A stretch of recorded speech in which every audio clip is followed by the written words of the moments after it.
When it comes to picking out a set of wheels or rims for your Jeep, Toyota truck, or SUV from TrailBuilt, there are many more things to consider than just how they look. Hey, what's up guys? Josh from TrailBuilt, and it can be quite the scientific formula when picking out the right wheel and tire combination for your rig. There's the overall diameter of the wheel, the inside diameter of the barrel, the offset and back spacing, the center hub bore size, the weight of the wheel, the overall width, the section width, the bolt pattern, and even the dimensions of the different types of lug nuts and their mounting surfaces that can all be very important factors when picking out the right wheel for your rig. So make sure and smash that subscribe button so that way you guys can hold on to the ride with us.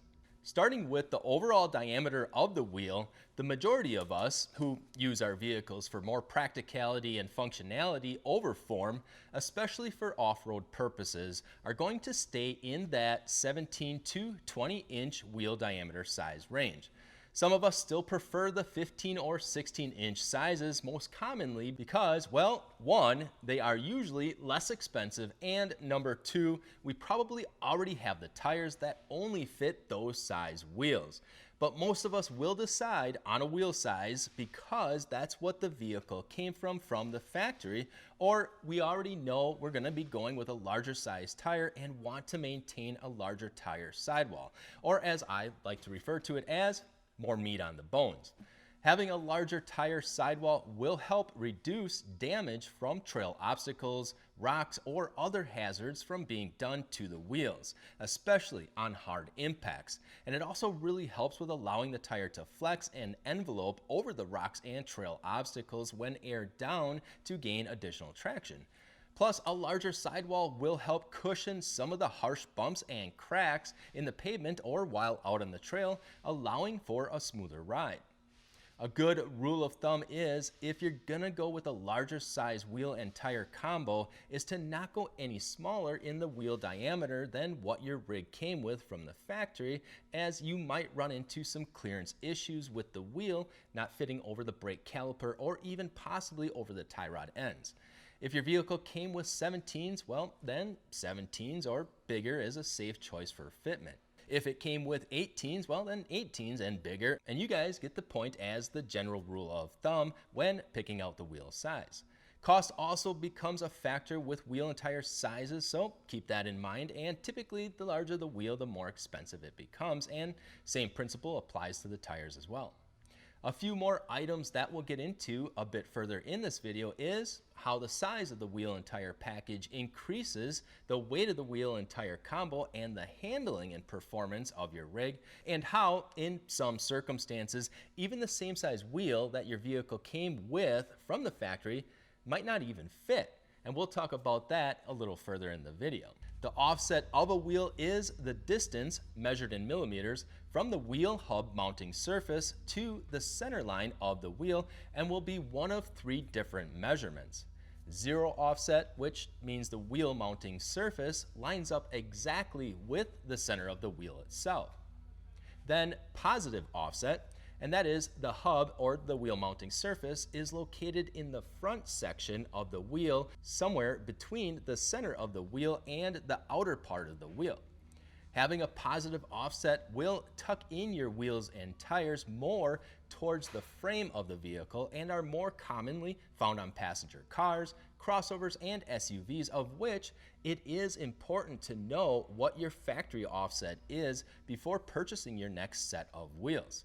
And negative offset means that the wheel or hub mounting surface is more in between the back half section of the wheel behind the center line of the wheel. Having a negative offset will push your wheel and tire out away from the vehicle, giving you a wider stance or more poke of your tire. Contrary to how it sounds, you would think a positive offset would push your wheels and tires out from the vehicle, and a negative offset would suck them in or tuck them in towards the frame. But, and I'm not sure as to why yet, it's just the opposite. Negative offset pushes out and positive offset sucks them in.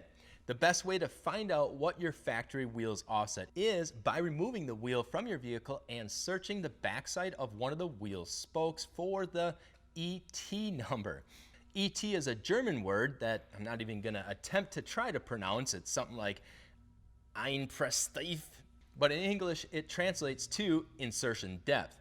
The ET number, which will either have a minus symbol in front of it, which means it has a factory negative offset, or it says ET and then a 0, or ET and a double digit number, which means the wheel has a positive offset to them. Backspacing is easily measured with the front of the wheel facing down and is the measurement from the hub or wheel mounting surface to the inner flange of the wheel where the tire bead sits. It's not actually measured from the outer edge of the rim, so just keep that in mind if you're calculating backspacing instead of offset. And remember, offset is measured out from the exact center of the wheel, and offset measurements are much easier to calculate once they are understood properly.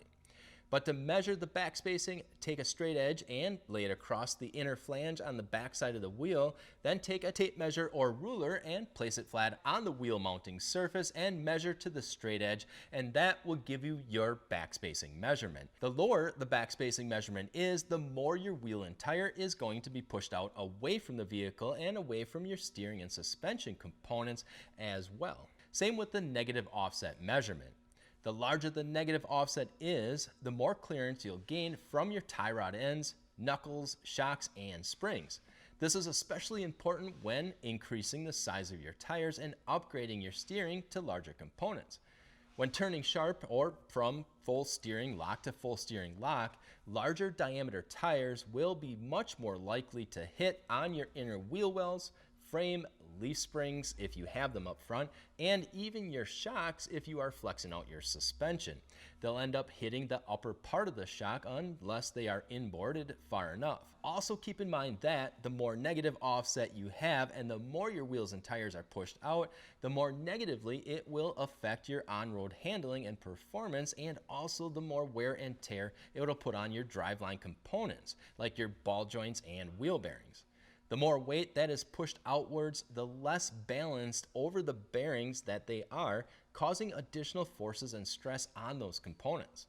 Plus, a negative offset will also change the geometry of how the steering was designed to perform with the factory wheel and tire setup. Pushing the tires and wheels out will negatively impact the caster and camber, which affects the handling performance of your rig and will cause more wear and tear on the expensive tires you just bought. So it's really important to make sure and get an alignment performed as soon as the new wheels and tires are installed to adjust the toe, caster, and camber to perform well with the new setup.